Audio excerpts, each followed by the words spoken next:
Hey guys, it's your girl Keri, and today I want to share with you my 2019 Mother's Day tablescape.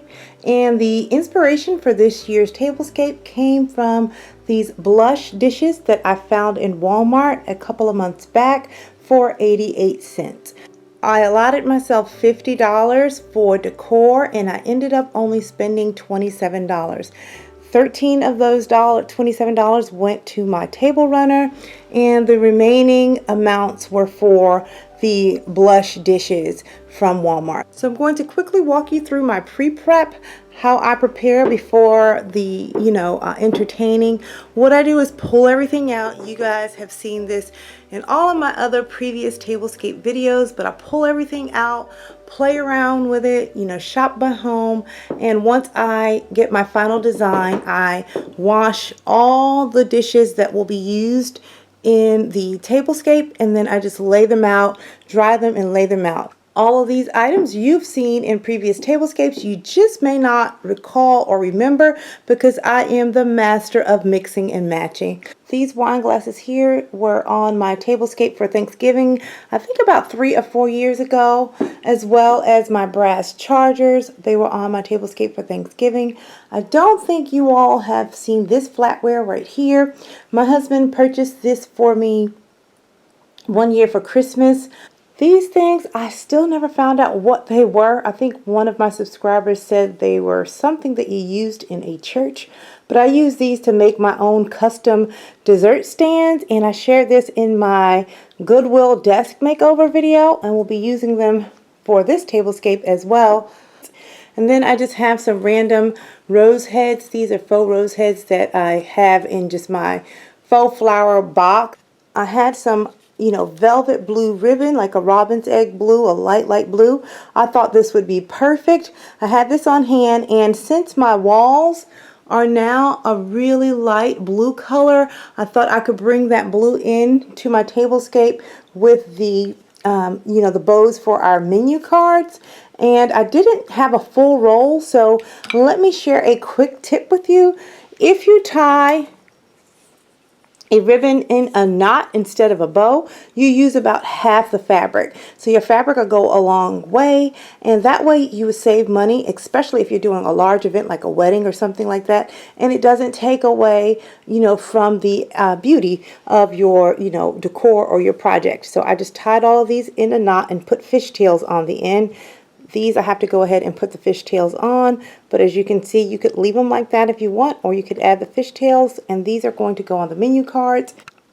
I also think I shared in last year or the year before last, Mother's Day tablescape. A great way to fill in your tablescapes for little money is to just design and make your own menu cards and lay those on the plate, and that can act as decor. And then these little rose gold mercury glass candle holders are from the Dollar Tree, and I had these on my Christmas tablescape this past year. So I just use this for little floral arrangements. And then finally here, this humongous champagne bucket that I share with you in my $500 dining room makeover refresh. And in order to make this huge, ginormous arrangement, I use chicken wire. Let me see if you can see. If you can see down here, I just cut chicken wire to size and stuff it inside the champagne bowl. And then I can just stick the flowers in the holes of the grid. And that's how they're able to, stand up and stay in place. So like I said, a lot of these flowers I've used over and over and over again, and I've cut off the stems to make sure that they could fit whatever arrangement I was doing at the time. But now I needed them to be longer so I could fill in my humongous champagne bucket. So what I did was just tape on a bamboo skewer that I get from the Dollar Tree, a pack of like 50 for $1, and now I have a long flower stem again. And now I can just stick these into my arrangement, and I am good to go. So that's another quick tip. You don't have to buy flowers again if you cut off the stems. Just make the stems longer again if you need them. Now, the only exception is if you're going to plan on using a clear vessel or clear vase, you'll see that. And here is the final tablescape, and I am so happy with how everything turned out. And this was a very budget-friendly tablescape because many of the items here came from either Walmart, Dollar Tree, or from Goodwill. So here's one of the place settings, and each of the place settings have a menu card, and each menu card has its own quote on it. And then I just took some of that ribbon and placed it at the top of each card, and I took one of the rosebuds and placed it on the napkin. And then basically when guests come, what they would do is just take the rose off and put it right in their napkin ring holder. So this is a napkin ring, but I'm also using it as a mini like bud vase. So that's what they would do with that. Sometimes you wonder, okay, all these decorations are on the table, what will I do with them? So when the guests arrive, this will be empty. When they sit down, they will just take their little rose and put it inside the napkin ring holder. I've had this brass charger here for many, many years. It's been on my tablescapes throughout the years since I've been on YouTube. So I pulled this out. It's a beautiful metal brass charger. Then I just paired it with one of those 88-cent blush plates from Walmart. You guys seen these hem-stitched napkins hundreds of times. And then just printed a menu and stuck it inside the napkin. And here is our menu. This is what we'll be having on Mother's Day. Now the gold flatware is not, cost effective or economical. My husband purchased this for me for Christmas a few years back, and it just has some beautiful gold, embossed detailing in it.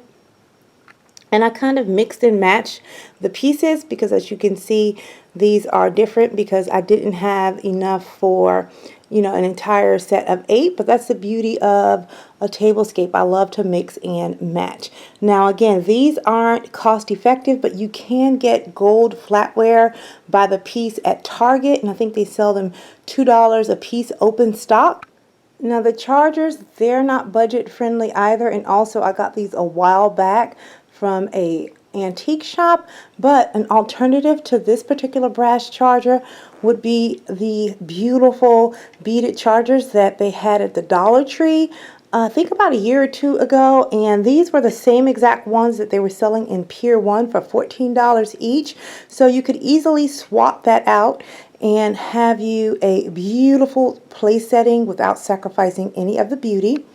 These beautiful gold wine glasses or wine goblets I got from a antique store years ago, and they were $1 a piece. And the napkin rings I also got from a thrift store, and I can't remember how much they were, but they were very inexpensive.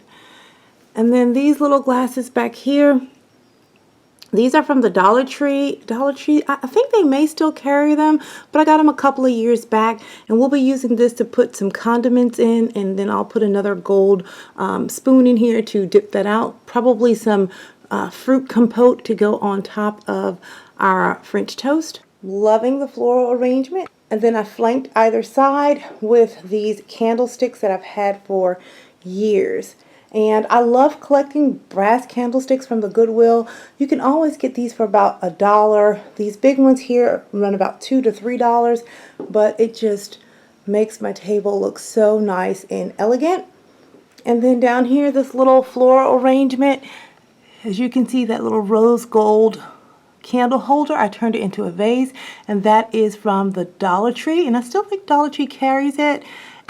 And then finally, towards the end of the table, I have it flanked with this beautiful little pedestal cake, a dessert pedestal that I made with those smaller brass candlesticks. I think I shared this hack in my video. I did a Holiday Boot Camp 101 course, and I shared how I temporarily affix items so that they could stay put while I'm entertaining, but I can also take them apart and they're not permanent. And if you want to take that course, I'll link that course below. But anyhow, right now it's not supported by anything because I wanted to share with you what I actually did. So I actually stuck that on top, and then I took one of these Again, I don't know what they are.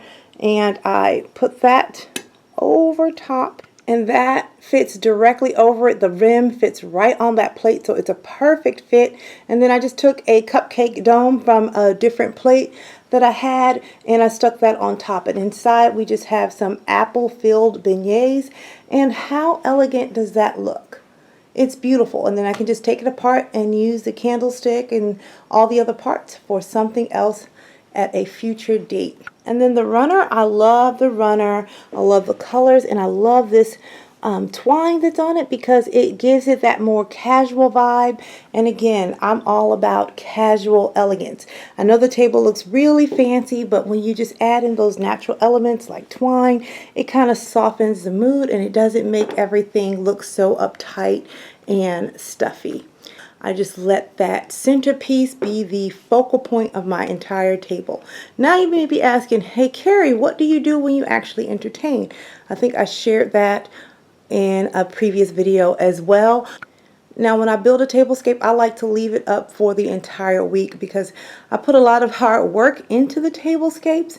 After I wash all the dishes, after I polish all of the brass, it is a labor of love. So I like to just be able to come downstairs and look at my fully set table for some time. But on the actual day of the event, this centerpiece, I will take this off and put it on the buffet so that we can have all of the center space to put our food out and serve ourselves family style. So that's what we're going to do with the centerpiece, because you don't want a centerpiece this large on your table because you won't be able to see the person that's sitting across from you. And one of my tips is to be sure to just build on what you have. Like I said, I had most all these pieces already. I just added in the blush plates and that table runner, and I was good to go. Now I do plan on doing another class on entertaining. I would like for you to leave in the comments below what type of class would you like me to do on entertaining. Like I mentioned previously, I did a 101 holiday entertaining boot camp course. That was about a 2-hour course that went through a ton of things, from how to identify your entertaining style, how to plan, and how to set up a buffet different ways based on the type of entertaining that you're doing. And I'll leave that link below, but also let me know what it is that you would like to know. I have tons of tips on how to make, entertaining cost effective. I can do a class on just tips for entertaining on a budget, or we can do entertaining for large crowds, or we can do a class on how to keep a nice home and entertain with children, because that's a big question I get. Well, Keri, you do all of these nice tablescapes. How do we handle children? And I have a ton of information on entertaining nicely with children. So make sure you drop a comment below so that I can get an idea of what you guys are interested in. And now I would like to announce the winners for the Mother's Day giveaway. In my previous video, I shared a Mother's Day giveaway for 4 different types of mothers. So if you see your name on the list, I want you to send me an email with the address where I should send your prize and also your name. And if your name is different than your YouTube account name, also leave me your YouTube name so I know who you are. And what I'm going to do is just do a process of elimination. If the first person doesn't respond within the first 24 hours, I will just move down to the next name. If you don't win, or if the first person did respond, I'll just send you an email to let you know, hey, the person responded, so I won't be sending you the gift. And until next time, I'm going to keep calm and carry on. Bye, guys.